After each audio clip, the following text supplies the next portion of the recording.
Okay, good evening, everybody. My name is Aryeh Wolbe. It's so lovely to be here with everyone tonight. It really is special. I want to give first a special thank you to Rabbi Barry Gelman and Ruthie for really putting together a remarkable program. It really is an incredible day sitting through some of the classes and hearing what's going on. It really is a special, special day for our community and a lot to be proud of as a community, but really to have Rabbi Gelman spearheading this project is fantastic. So thank you very, very much.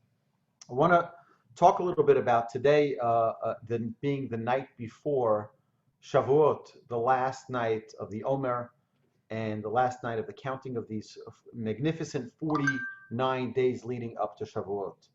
And so really what Shavuot is an anniversary party. So happy anniversary to everyone.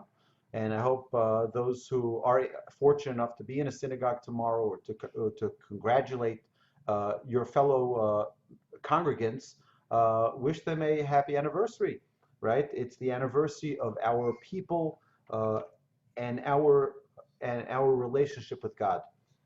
So what really happened on Shavuot? So we know the Midrash tells us that every nation was offered an opportunity to be a recipient of the Torah. We weren't the only people who had prophets. All the nations had prophets, and everyone had a representative, and we had Moses. And not Moses wasn't the most powerful prophet, right? We see that Bilam had far greater powers. And the reason for that, our sages tell us, is so that the nations of the world won't complain and say, hey, why didn't we get a great prophet like Moses? Had we had a great prophet like Moses, we would also accept the Torah. So God gave them an even greater one in Bilam. And other nations had also great one. And everyone, it's like, imagine they all open up their inbox in the morning and they get a message from God. And God says, okay, who wants my Torah? And they're like, okay, what does it have? What do you have in it? And the way the joke goes, of course, I'm sure Rabbi Radinsky of blessed memory would have said this. They asked how much does it cost? The Jews asked, and God said it's free. So they said we'll take 10 of them, right? So, but in truth, the reality is that every nation asked, "What is in the Torah?" And everyone got back the answer. They got an answer: "Thou shalt not steal." Not to steal, forget it, not for us. And the other nation got, "Thou shalt not." Perform adultery. Oh, that's not for us. And each nation had a response from the Almighty, and God tells them what's in the Torah, and they said, "Sorry, it's not for us, not for us." The Jewish people didn't ask; they just said, "Naaseh v'nishma." We will do, and we'll listen later. So, just as a side note, if you ever wonder why the nations of the world hate us, this is a very good reason. Okay, it's a very good reason why the nations of the world hate us. Now, if you think for a second, so we're all wonderful people here sitting in this group, and imagine I see my friend Ed is here, and I say, Ed, here's a lottery ticket. Here, it's almost your birthday. Here's a lottery ticket. And he says, you know what, thank you so much, but there's so many other wonderful people who can enjoy and appreciate the lottery ticket. The likelihood of me winning are really, 1 in a billion. So give it to somebody else. And so someone else says, give it to the next person. And the next person says, you know what? I appreciate the gesture. I'm not either going to win. I might as well pass it on to someone else who needs this more as a boost, right? Okay, it keeps on going, next person to the next person. Finally, the last person says, okay, you know what? I guess I'll just keep it. I'll hold on to it as a good luck charm or something. And they win. And they win the lottery. Now, Ed, how are you going to feel? Right? You're going to feel terrible. You're going to be like, split it with me, something. It's like, between all of us, we should have some type of, splitting of this great, $600 million lottery. I had a ticket. I could have kept it for myself, but I shared it. It was just a nice gesture. I didn't mean it. Well, all of the nations of the world got a gift got an opportunity to receive this Torah, and they all had this opportunity. They were all able to accept it. And they said, it's not for me. They passed it on. They passed it on. They passed it on. Jewish people got it. And now they see what we got. And they're like jealous. And they're upset. And they're not happy with this fact that we got the Torah. So that's just as a side note. we are the lucky beer holders of this ticket, of this lottery ticket. So the Torah tells us in Exodus 19, the Torah tells us of the entire story, and I highly recommend, get an opportunity. You can go on Safari, or if you have a Chumash at home, open it up to Exodus 19 and just read the words. It is amazing of exactly what transpired with the Jewish people at Mount Sinai. And we know that we have three main festivals: Pesach, Shavuos, and Sukkot, Passover, Shavuot, and Sukkot. And it really is, it's an amazing story. And if we look into the details of it, how can you see thunder and how can you hear lightning, right? It seems not to make sense, but that we can talk about another time. But what really did we receive at Mount Sinai? And this is a misconception that many people have. If we look carefully in the Torah tells us that what the Jewish people really received at Mount Sinai was nothing. We didn't get anything at Mount Sinai, right? We stand there on Shavuot. Tomorrow tomorrow night would be the day, the 6th of Sivan. The Jewish people standing at Mount Sinai, and they received absolutely nothing.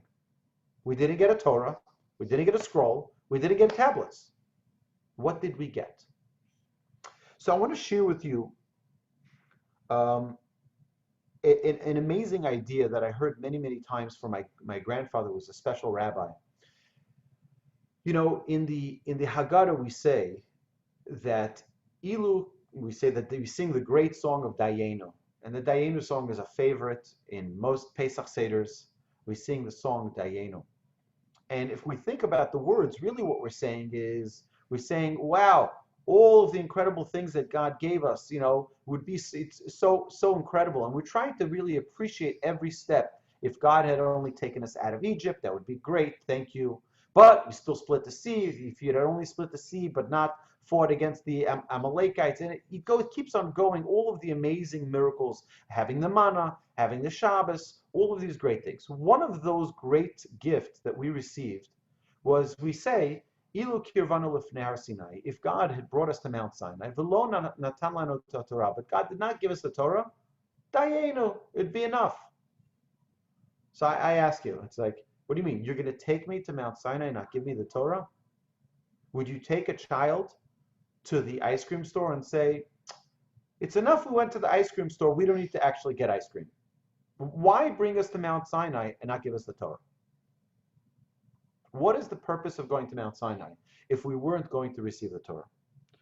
So we know we've all gone on a vacation to one place or another, right? Some of you may have gone on a cruise to some exotic Caribbean island, right? You've gone someplace, you go to Niagara Falls, you go to the Grand Canyon, wherever you go, what do you come back with that you didn't leave with? A souvenir. Now, why do we need souvenirs? Why do we like souvenirs? Why do we want souvenirs? Why do we spend money on souvenirs?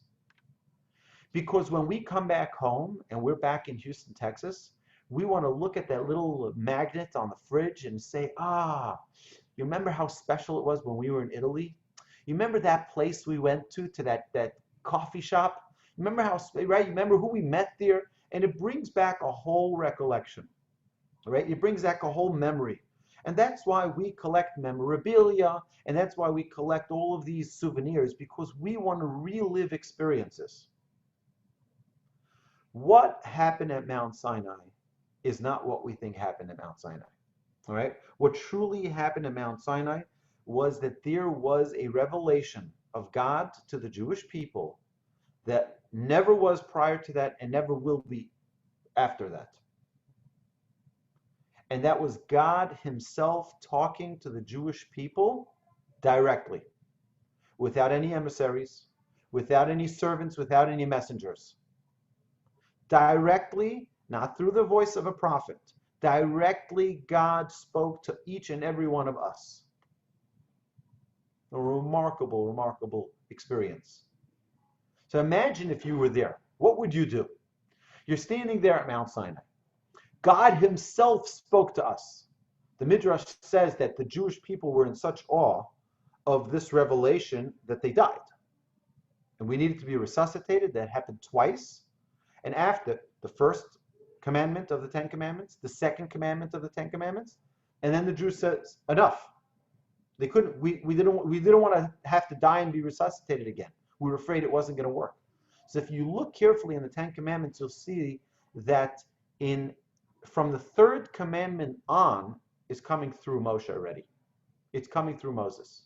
The first two are directly, Anochi Hashem Elokecha, I am Hashem your God. And then the second one, Lo yeh lecha elokim achrim al panai, you should not have another God before me. God himself is speaking to us. And then the third commandment is Lotis Hashem Hashem Elokecha lashab. Don't say the name of your God, or don't carry the name of your God in vain. What's your God? It's God himself. No, this was already through Moses. And Moses is relaying from commandment, Revelation number 3, all the way to commandment and Revelation number 10. All of those were through Moses. The first two were directly through God. So imagine we're standing there at Mount Sinai. We're looking up at this mountain. We see the lightning, the thundering. It's just amazing. What a spectacle. What an experience. Okay, now we think, okay, one day, 3,300 years from now, we're going to be in Houston, Texas. And we are going to want to remember that same experience as we had it back then. So what are we going to say at Mount Sinai? Are we going to say, God, do you have something, some type of souvenir for us? Something that we can put on our refrigerator so that we can remember this experience of Mount Sinai? So because of that, God gave us a Torah. God gave us a Torah which has 613 souvenirs. Each mitzvah that we have is a souvenir from God, reminding us of the experience of that relationship at Mount Sinai. So when we have a mezuzah on our door, you know what that mezuzah is? That mezuzah is a souvenir from Mount Sinai telling us, here you have an opportunity to bring that godly experience that we had at Mount Sinai and relive it today. In year 2020, we have the ability to re-experience that same revelation that was at Mount Sinai. And when we observe the mitzvah of Shabbos, or tefillin, or any mitzvah that we have the ability through that experience to bring back that same exact revelation that was had by the Jewish people at Mount Sinai. It's unbelievable. So now let's go back to the Dayenu song. Ilu kirvanu lifnei har Sinai. If God had only brought us close to Mount Sinai, v'lo natan lanu Torah, but did not give us the Torah, still Dayenu. Why? Because we had the relationship. We had the revelation. Now let me give you another example. Imagine that a guy meets a lovely young woman and they start dating. And they date and he says, you know what, I think she's a perfect life partner for me. I'm going to propose marriage, right? So he proposes marriage and they're scheduling a date, right? But he just doesn't give her a ring, right? Are they still engaged? Yes, of course they're still engaged, right? Now, what does the ring do? The ring, every time, right? I always say that girls, when they get engaged, what do? They start driving with their left hand on their steering wheel so that their ring, that their diamond can sparkle whenever they, right? Because this reflects, the ring itself is nothing. I mean, it's something, it's valuable. It's very valuable, it's very special, it's very beautiful.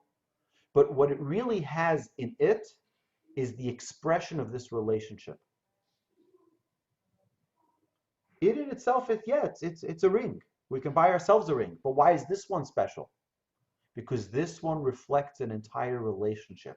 The whole relationship is in that ring right there. When we do a mitzvah of the Torah, what we're doing is we're celebrating that relationship. We're brushing that ring and we're letting it sparkle. That's what the Torah is. Every mitzvah that we have is an opportunity for us to bring back that relationship.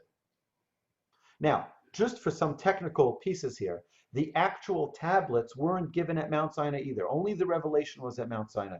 It was on Shavuot, at this holiday. It was the revelation. Then we know Moses goes up the mountain and comes back 40 days later. On the 17th of Tammuz, Moses comes back with the godly tablets. And he comes back, and what does he see?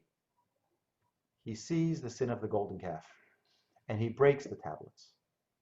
Those tablets were later placed in the ark, which wasn't yet commanded, it wasn't yet constructed, right? But it was meant as part of the grand plan for those tablets to be in the ark, which is in the middle of the Holy of Holies, which is in the middle of the tabernacle.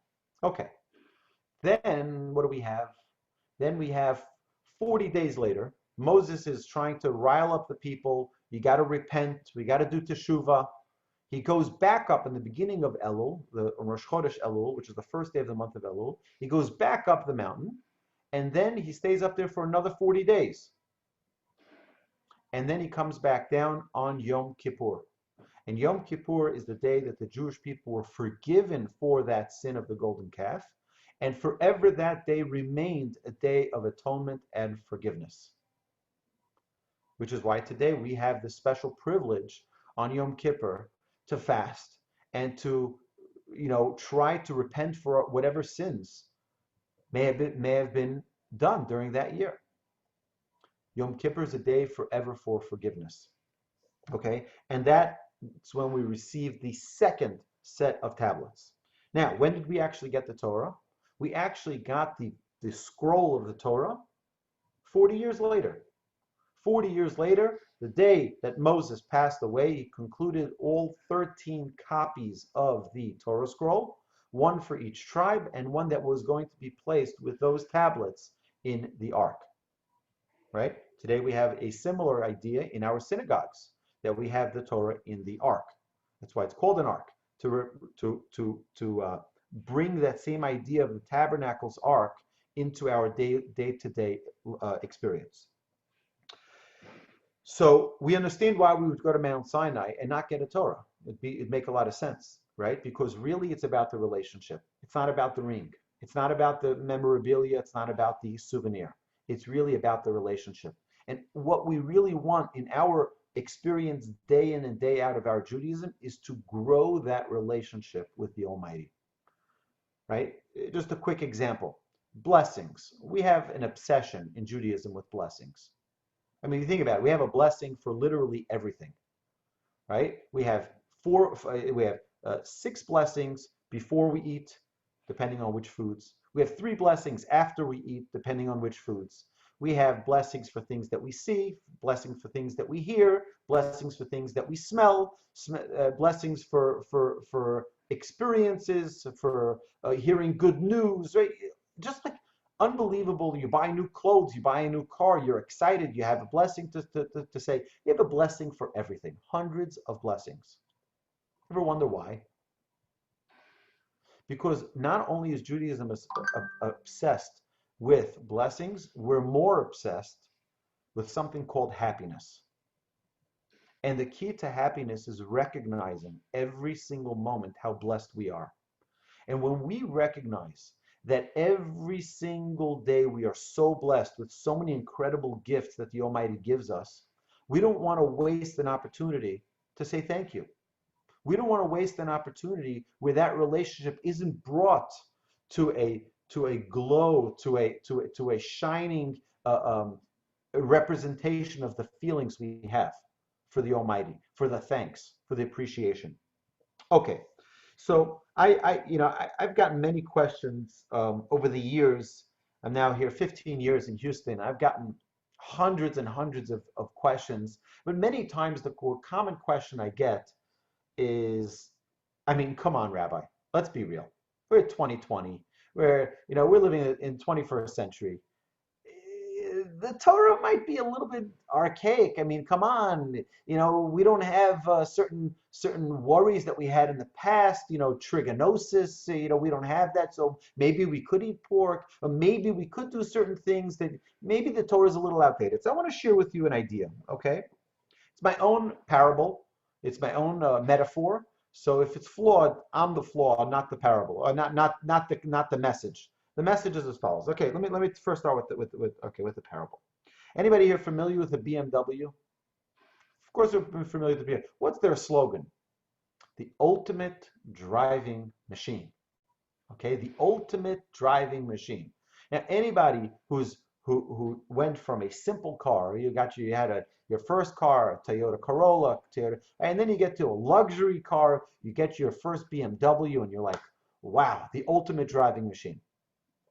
So the frame of mind of the simple car is, I just want to get myself from place to place, and whatever the cheapest gas is, that's what I'll have, right?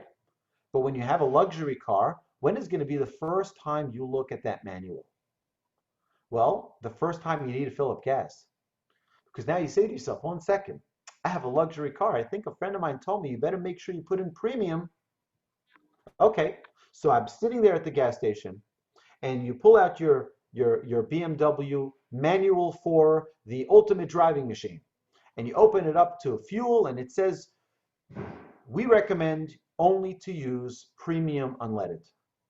Okay, that's fair enough. So you look outside, you look at the gas pump, and you're like, what? 90 cents more a gallon? Are you crazy? Who do you think you are, Mr. BMW, to tell me what to put into my car? It's my car.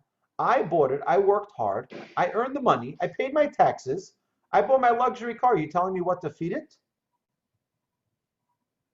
Right? Doesn't make sense. Why should Mr. BMW have the right to tell me what to put into my car?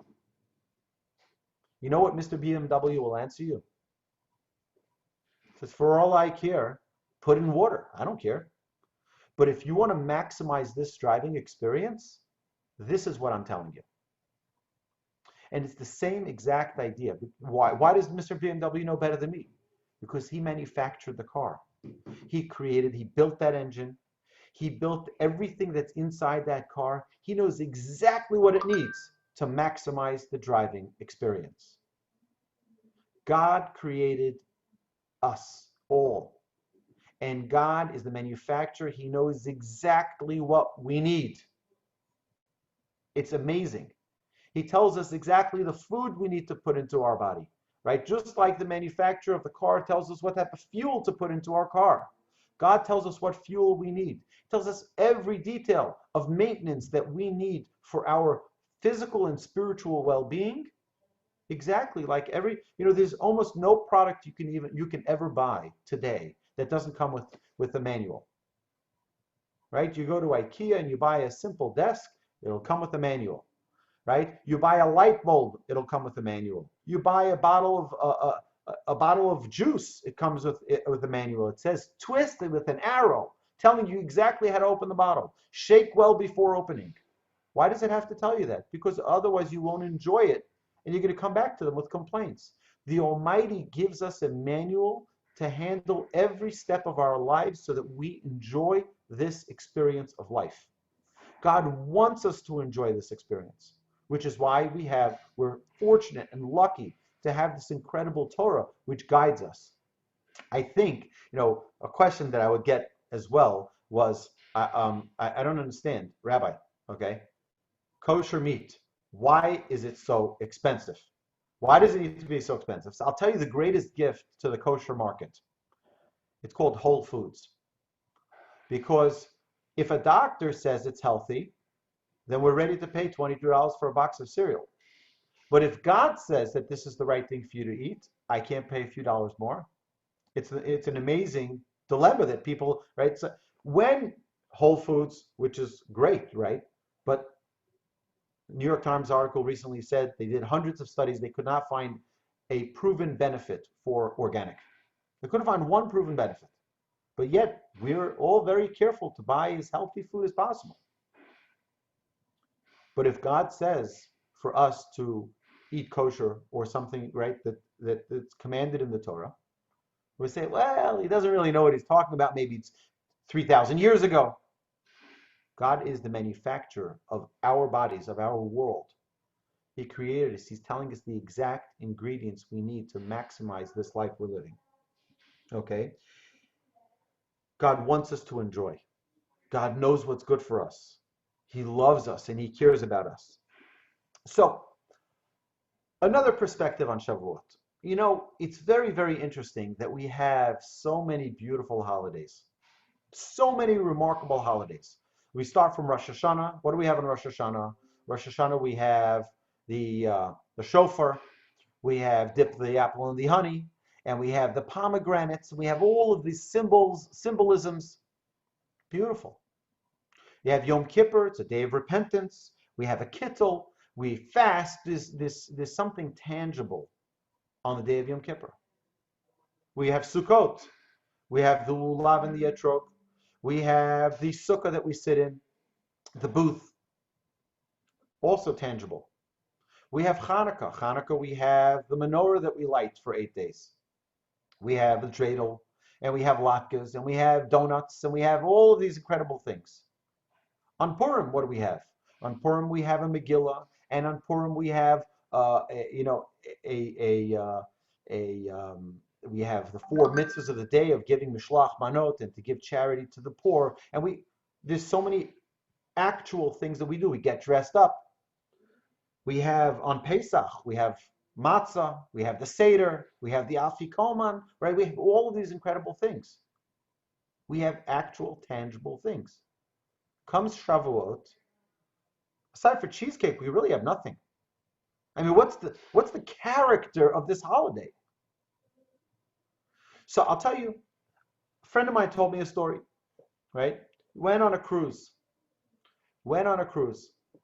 And on this cruise, there was a couple there.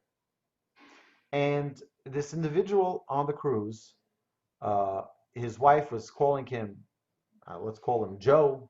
Joe. Yeah, Joe. Yeah, he's busy on his phone.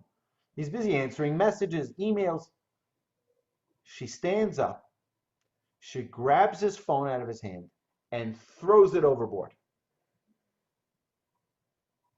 And that was the beginning of the most remarkable anniversary vacation. Right? Because he had distractions. He's constantly being distracted. All she wanted was like, let's just celebrate being us. Let's not have anything interfering between us.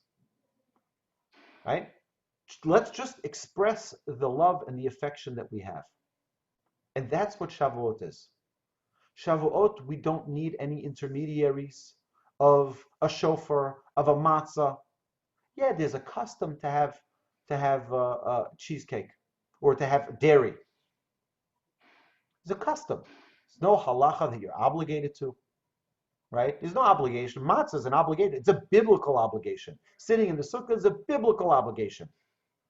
Shaking the lulav, biblical obligation. Hearing the shofar, biblical obligation. Eating dairy, rabbinic at best. It's a custom. It's a custom. So what's the character of Shavuot? It's our anniversary party. It's our anniversary where we celebrate our relationship with the Almighty. It's our opportunity when we can just tune everything out and focus on our relationship. So we know that there is a custom of learning all night. And that's why we're celebrating today with our all-day learning, this incredible initiative that Rabbi Gelman put together, a community-wide all-day learning from 8 a.m. this morning. I heard the first class by Rabbi Fort, right? And all the way till Rabbi Gelman's class, which is going to start in a half hour. It's unbelievable. 14 hours of nonstop Torah study. It's amazing. It's an incredible thing. And we would typically do the same type of learning on Shavuot night, which would be tomorrow night. But because of our current situation, we can't. All night learning? Why do we have such a custom to learn all night? So we know the story that's told that the Jewish people, the night before they were about to receive the Torah, they all went to sleep. They all went to sleep. And God needed to wake them up. Let's go. Wake up, everybody. Let's go. I'm about to give you the Torah. Get up. But come on. Can you think for a second, right? Someone who's about to get married, someone who's about to have the greatest relationship in the world, right? You're going to sleep? What's wrong with you? Going to sleep, right? You should be so excited You can't go to sleep even if you wanted to. So I heard a beautiful, beautiful idea. And this is an unbelievable idea of encouragement. An idea of encouragement that a person should always know. You could be sleeping. Today is not the first day of preparation for Shavuot.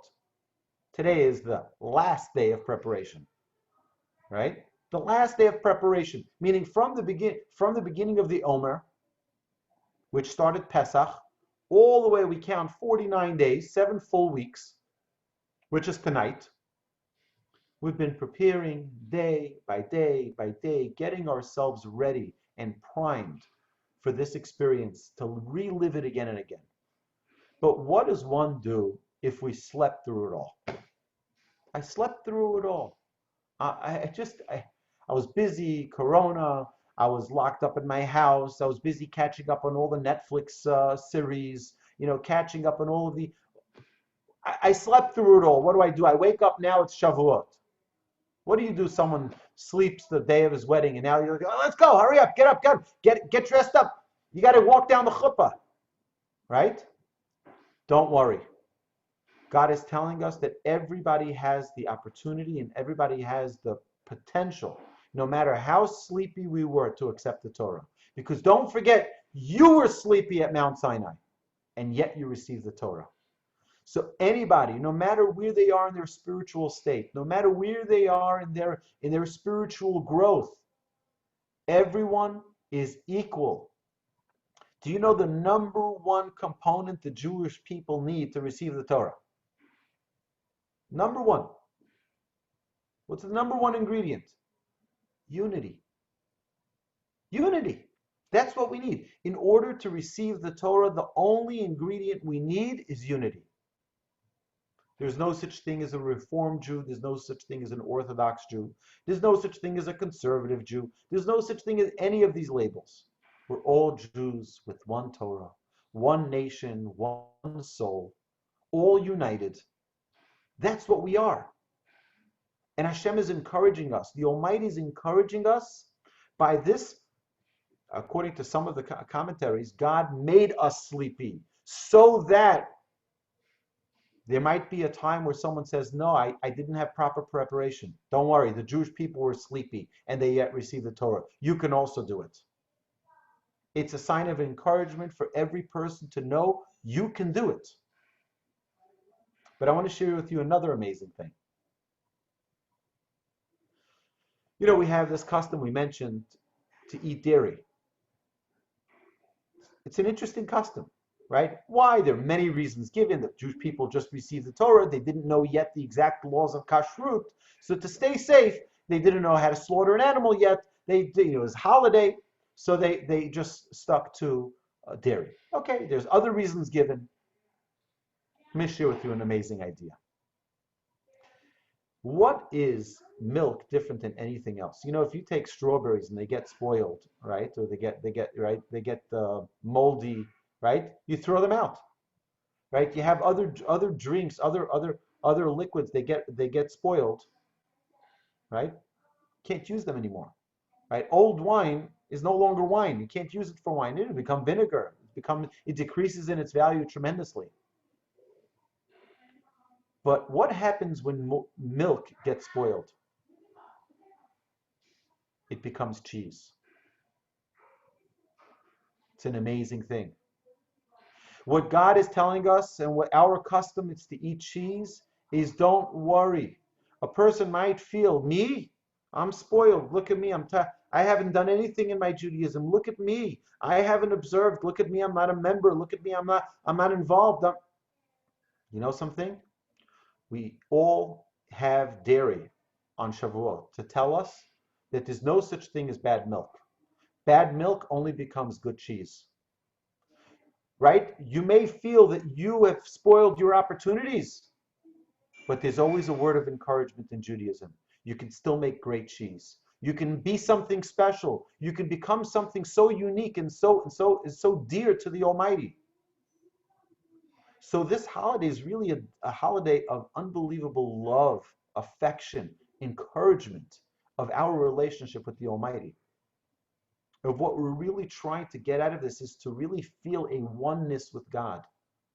To feel like we are one with the Almighty. We're now, it's Ish Echad Belev Echad, we're one people, we're one nation, we're one soul, united with the Almighty. When we do a mitzvah, like we mentioned earlier, what we're doing is we're bringing God into our lives. We're bringing that godliness into our very existence. It's not that God is there and I'm here. No, we're unifying these two entities. This entity of human and this entity of godliness. And what we're doing is we're bringing them together. That's what we're trying to accomplish through our Torah.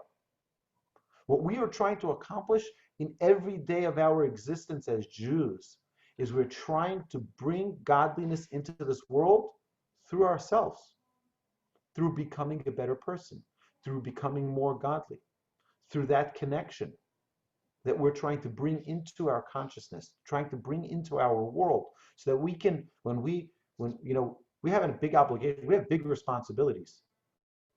And our responsibilities begin with being an example to the world. Right?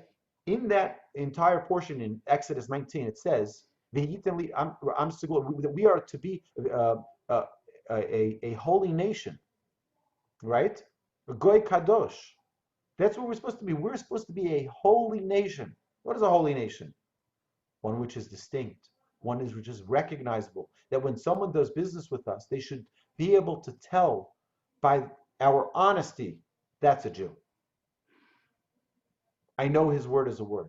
And not, God forbid, the opposite. That people should be able to identify godliness by how we act, by how we talk and how we walk and how we treat other people. And that's bringing God into this world, by bringing God into our lives. So God isn't some external entity who exists someplace out there. God is saying here, we have a holiday which is just us. Don't get carried away with any shofar, and don't get carried away with any sukkah, and don't get carried away with matzah. This is just for us to enjoy a great relationship together, for us to celebrate. And that's our goal. Our goal is to make Shavuot something which is so unique and so special. We have the 48 ways, the 6th chapter and the 6th Mishnah in Pirkei Avot, in Ethics of Our Fathers, lists 48 unique tools that one can utilize to maximize life. Where does this wisdom come from? Right? It's an important piece of information to remember, is that the Torah that we have, the Talmud in Brachot 5a, brings from Exodus 19 as well. I think it's actually Exodus 22. Okay, that it brings the verse of that I will give you the Torah and the commandments, and right, Asher katafti lahorotam. And the verse is seemingly duplicitous. It's saying it multiple times. I'm giving you the Torah, I'm giving you the commandments, I'm giving you, which I wrote to command to you, all of these different terminologies. And the Talmud explains that the Torah is referring to the 5 books of Moses, right? And it's referring to the Mishnah, and it's referring to the Talmud, and it's referring to the writings of the prophets. And all, Malame teaching you, Shekulam nitnu b'Sinai, that all of them were given at Mount Sinai. Meaning that the Torah that we know as the Torah, the 5 books of Moses, and the additional 8 books and the 11 books of the prophets and writings, the 24 books of Tanakh, known as the written law, the Mishnah and the Talmud, which are both known as the oral law, including the Midrash, including all of it's not some adventure of rabbis to make up rules for us, right? Those are the Rambam writes in his introduction to Yisodei Torah, right? He writes that these are the manuscripts of Moses, his notebook, and Aaron's notebook, and the prophets, and the sages, and the elders, and the men of the great assembly, and the leaders of the tribes. All of them wrote their notebooks down. It's interesting that if you look at Ethics of Our Fathers, we have all of the advice for life from all of the great sages, right? It's an amazing thing, right? So you have Rabbi Yochanan says this, and Rabbi Elazar ben Arach says that, and you have all of these great sages. What are they saying? Well, they're all saying what for them was their connection to the Almighty, how they were able to bring that godliness into this world, how they were able to attain their perfection in their relationship with God to the greatest of their ability. And that's what they're sharing. It's like if we were to impart to our children at the end of our lives, what are the keys to success in life? What are the keys? Dad, tell us what it is that we need. What do we need to have in order for us to have success? What would be those three teachings? And that's what the entire Pirkei Avot is filled with. All of the wisdom, the bottom line wisdom of all the sages teaching us what it is, what are those keys for success. So you have these 48 ways, and if you get an opportunity to study them over Shavuot, to look at these 48 ways, they seem very simple, but it is a remarkable journey of connection with the best self that you can make of yourself. It is really a remarkable journey. I'm actually in the middle of teaching this class together with my wife on Wednesdays, and it is an amazing journey of learning through each one of these qualities that it takes to make a really special person. These secrets are Torah. These are our gift. And these are the gifts that we're trying to celebrate on Shavuot. What we're trying to do is take these ideas, internalize them, and feel that connection, feel that joy of that which is our Torah, that which is our relationship, right? We want that bond. We want nothing more than our relationship with Hashem to be a complete and perfect one, a harmonious one.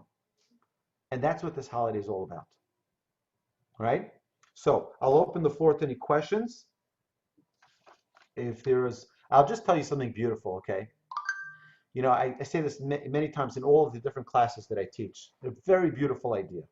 What is unique about Judaism? Comparing it to the other two great religions, you talk about Christianity, one extreme, and Islam, the other extreme, right? What is Judaism? Judaism is the balance of both. It really is. It's the balance of both. It's a whole long class. I don't want to get into it here. We don't have time. But just to give you an idea, okay, we say that Yishmael, what was Yishmael's weapon? Right? Anybody remember what Yishmael's weapon is? Right? A bow and arrow, right? Correct? What was Esau's, who's the founder of Christianity, okay? What was his weapon? And what? Not a spear, right? His was a sword, right? Right? He had a chereth. He had a sword. What was the Jewish tool? What was the Jewish weapon? Not a sword and not a bow. It was a combination of both. It was a balance of both, right? What did Pinchas use? He used a spear. A spear is a flying sword. Okay? Very interesting. Now, if you look at the name Esav, and you look at the name Yishmael, and look at the words of how the Jewish people accepted the Torah. We said two amazing words. Na'aseh v'nishma. Na'aseh, our sages tell us, is from the term Esav, and nishma from the term Yishmael. It's an amazing idea. We're not extremists. We're a balance of the two extremes. Right? It's very important. Judaism is always about balance. Right? Jews are not supposed to be extremists. Right? I know it's hard to understand that sometimes when we look at the world and we look at the news and we look at some of the movies that are being or Netflix series. We think that there's extremism. That's not true. Judaism is a balance, a healthy balance. We don't go to extremes. There has to be a normal balance in Judaism. So that's the idea of Na'aseh v'nishma. Just the words that we used include also the Esav and also the Ishmael, but a balance of the two. All right? Any questions? If you have a question, please, you have on the bottom your in the participants tab, and you'll see that you can raise your hand. If you have a hand, we can unmute you. Any question? Anything? We've still got time. Rabbi Gelman is going to be coming on in 15 minutes. Anybody? Uncle Lenny, you always have a question. Uncle Lenny, let's go. I'm going to unmute you. Oh, there you go. No, you're still muted. Oh.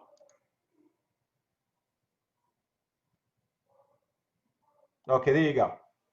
Okay. No, just I've heard you say many of these things before in other talks that you've given, and I love hearing it again because it just has so much meaning. The story about how we got the commandments as a souvenir, or for something that we can. That's our souvenir from the revelation of Hashem to us on Shavuos, and I love hearing that story. You've told it before. I think it's so great. I wish everybody could understand Shavuos the way you explained it. And thank you. I appreciate that, Uncle Lenny. Thank you. You know, it really is. You think about it. If you want to really relive something, you know, take that mug that you bought in Turkey or wherever you went, in England, all right? You went to London. You got yourself a nice cup of tea, right? You got this little mug, right? And now you can bring back a whole experience. You can, you know, you talk to your wife and you say, you remember we were here? Do you remember who we met? Do you remember who we spoke to? You can bring back a whole recollection. It's a very, very amazing thing. It says that all of the souls that are future converts to Judaism, all of those souls were also at Mount Sinai.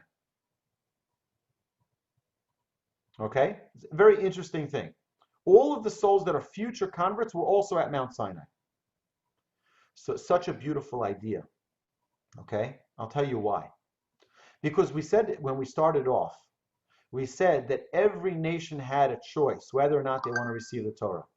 And those who voted, and the majority voted against. So what did the minority who wanted to accept the Torah? They said, no, we believe in God. We want to accept the Torah. So what happened to those people? They were in the minority. So you had some French, and you had some people in the Muslim countries. You had in nations, and you had people from all the 70 nations. You had people who said, no, I want the Torah, but they were outvoted. So the Midrash says an amazing thing. Those souls were all part of the Jewish people at Mount Sinai. Why should it be their fault that they were outvoted? They will be the future converts that join the Jewish people. So their souls were also at Mount Sinai.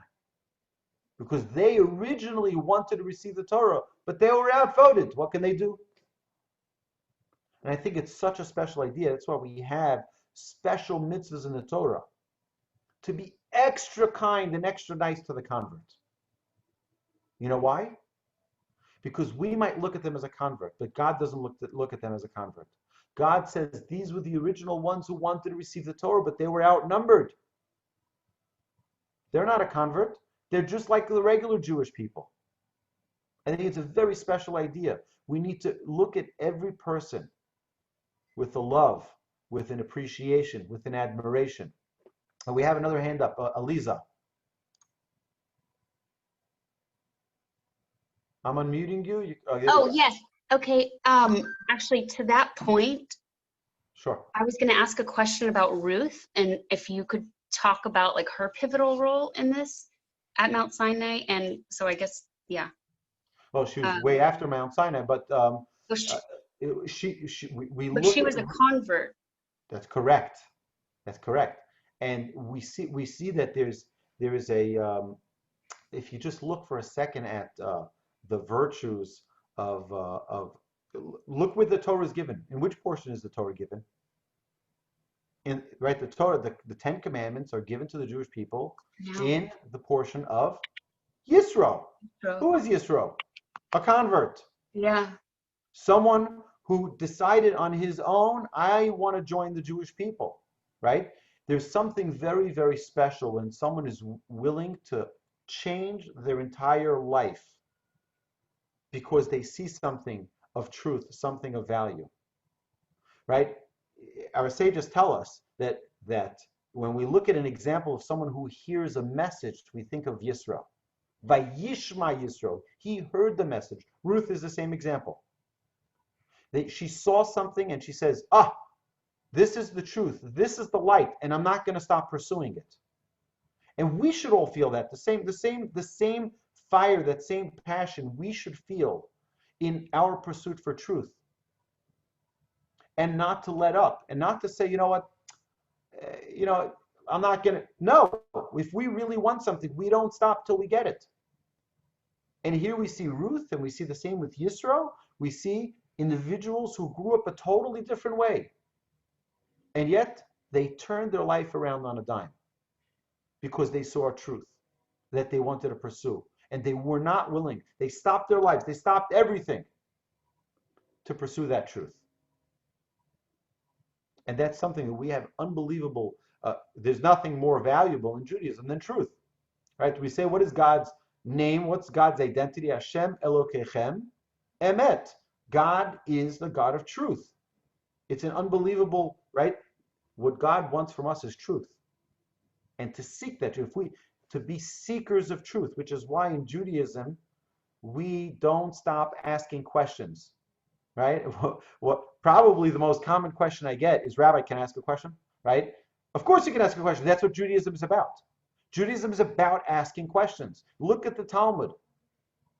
You have every page has hundreds and hundreds of questions. And strong questions. How can you say this? What's your proof? Because when your goal is finding and identifying truth, we don't stop till we get that truth. And we're not afraid of questions. We're not afraid of questions. All right, Eliana. Yes, Rabbi, I just wanted to thank you for the words that you shared about the converts. It made me cry, happy tears. Thank you. Thank you, Eliana. I appreciate it. And thank you for joining us today. It really is special that you're here with us. Thank you. And in all the other classes. All right, so my dear friends, it's been such a privilege to spend time with you. And I want to thank Rabbi Gelman and Ruthie at UOS for putting together such a remarkable, remarkable program. It really is. It's such an incredible example of Jewish unity. This is the type of Ki'ish Echad B'Lev Echad that we need in our generation to have. I was listening to classes all day today, from rabbis from all across our community. It's so beautiful. It is so beautiful. So I want to thank you so much for bringing this unity in our community and for sharing so much Torah wisdom, all the other rabbis and Rebbitzins. Really, it was amazing, and thank you. And I'm honored and thrilled to have been part of this. So thank you all, and have a magnificent Shavuot. Enjoy the cheesecake, enjoy the flowers, and keep on making it a beautiful experience, the relationship we have with God. Chag Sameach. Thank you so much, Rabbi Wolbe, and thank you everyone who was here to hear Rabbi Wolbe. This indeed has been a great day. We have one more class to go. I'll start my class in about 5 minutes, also on issues related to conversion and kindness, specifically dealing with should there be a kindness test for joining the Jewish people. So I'm going to stop recording now and see you in a few minutes.